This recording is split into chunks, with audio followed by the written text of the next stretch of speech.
What's the state of your website? If you're looking for a new digital experience platform, or DXP, to run your digital experiences, I have the book for you. The Agile Brand Guide to Digital Experience Platforms is part of my best-selling series of MarTech books. In this book, I explore and demystify DXPs and look at the roles a digital experience platform should play, the different types on the market, as well as how to initially evaluate platforms, then how to best implement a DXP once you've selected it. The book also features a foreword from Rupali Jain, Chief Product Officer at leading DXP provider Optimizely, as well as several other thought leaders in the industry. Learn more and get a copy in print or digital now by going to the Agile Brand Guide website at www.agilebrandguide.com. Hi, this is Greg. Look for my book, The Agile Brand, on Amazon or on my website at theagile.world. Welcome back to the Agile World podcast. This is Greg Kihlstrom. In the last episode, I started talking about how to create an Agile brand. I talked about how brands need to understand that change is the only constant. That if you aren't ready to embrace change, that if you aren't currently embracing change, you're going to be left behind. Whether your industry will be disrupted or your company will be disrupted, it's time to start anticipating change and embracing it both internally and externally. In this episode, I'm going to talk about the difference between evolutionary and revolutionary processes and when to adopt each. So the idea here is, sometimes there are cases where a company needs to completely revolutionize the way that it does business. Things are either so behind or, for instance, a company fails to keep up and for years, for decades in some cases, and really needs to modernize. And in that case, they're really at the brink of either extinction or reinvention. But much more often, companies need to evolve. And in fact, it's generally a better approach to evolve versus to go through a revolutionary disruption. It's less disruptive to employees.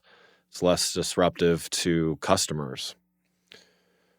In my book, The Agile Brand, I go through a couple examples, one of a more evolutionary approach and one a more revolutionary approach. I use Starbucks as an evolutionary approach and talk through a simple thing, really their logo, and how over the years they've simplified their logo and allowed themselves to focus a little bit less specifically on coffee. Certainly, they're known for coffee, but if you take a look back through the years and see how, it used to say Starbucks coffee, now it's simply Starbucks, and even more recently, it's just their logo mark. And so things like this allowed them to do a few things. One, as their brand awareness increased, it became less and less necessary to remind everyone who they are. Apple goes through the same thing. They can simply show their logo and you know who they are and what they're selling. The other thing is that it allowed them to evolve their business. And, over time, certainly they make a lot of coffee, they sell a lot of coffee, but they've expanded into selling food. They've expanded into other areas. They've experimented with wine and beer. They've experimented with a lot of things over the years. And so that evolutionary process with their brand alone allowed them to venture out into some new territories without completely changing everything overnight and causing confusion and people to really not recognize them anymore. Another example I use in my book of a little more revolutionary process is a company called Lowe's Foods. They're not a national chain, but they're based in North Carolina. They were a typical grocery store, ran for decades, kind of pretty much the same, competing with the usual suspects, pretty traditional. And, things were going okay, but things weren't going great. They noticed their market share was decreasing. Things were a little bit on the decline. And so they decided to do something about it. A lot of times companies will simply slap a new logo on a store, maybe update the flooring or change things around a little bit and hope for the best. But, consumers are getting a lot smarter these days and can usually see through that stuff. Lowe's took a much different approach and really redesigned their stores, redesigned their experience from the top down. It definitely included a logo redesign, but they changed the process of where things were. They introduced some experiential aspects to their store. If you Google it, there's probably many YouTube videos. If you Google the chicken dance, for instance, all the employees actually do this dance to the song that I guess existed for decades before, but they've kind of co-opted it where when their rotisserie chickens are done, the employees do this dance. And it's kind of or it's not kind of silly, it's very silly, but it's something that is memorable. It's a story that you can tell to other people. It's a reason to go there versus another store that it just has a more bland experience. And so Lowe's decided to do this. They decided to make a much bigger change. And, sure enough, the results were great. They had a 23% increase in transaction volume. I mean, that's a pretty phenomenal outcome from doing a silly dance and changing a logo and some other things. They made that choice to make a revolutionary change to their business because, really, to be honest, they didn't have a lot to lose. They didn't have a lot of awareness. They didn't have a lot of differentiation.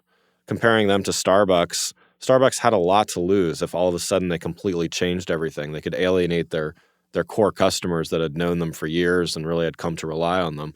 Lowe's had less loyal customers. There really wasn't a great reason to be loyal to Lowe's.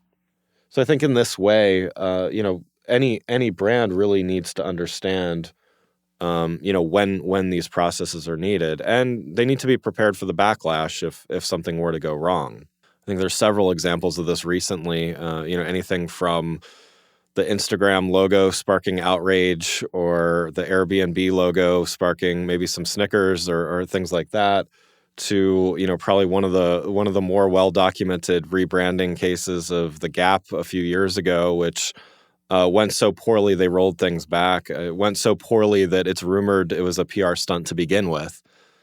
You need to be prepared for these things when you make a revolutionary change. That's why a lot of times an evolutionary change is a lot easier and a lot more easier to get your customers to adopt. It's also part of being agile is to be evolutionary versus revolutionary. I think part of the agile process gets us thinking in that that iterative process. And I think when we get into an iterative process, we're always optimizing, we're always improving. And when we're always doing that, our customers are not only used to that and appreciate it, but they're also not taken off guard, or they're not surprised by something all of a sudden changing overnight that they may be used to. And when we apply other agile branding principles like listening to our customers, we also can, listen to and respond when they react negatively to some of these changes. But if they're minor enough changes, it's not going to set us back too far to reset things. In the next episode, I'm going to talk about making adaptivity and collaboration part of your culture. Thanks for listening. Have a great week. If you enjoyed this episode and found it helpful, please rate the show on iTunes or contact me through my website at theagile.world. You can find my books, The Agile Brand and The Agile Web, on Amazon and on my website at theagile.world.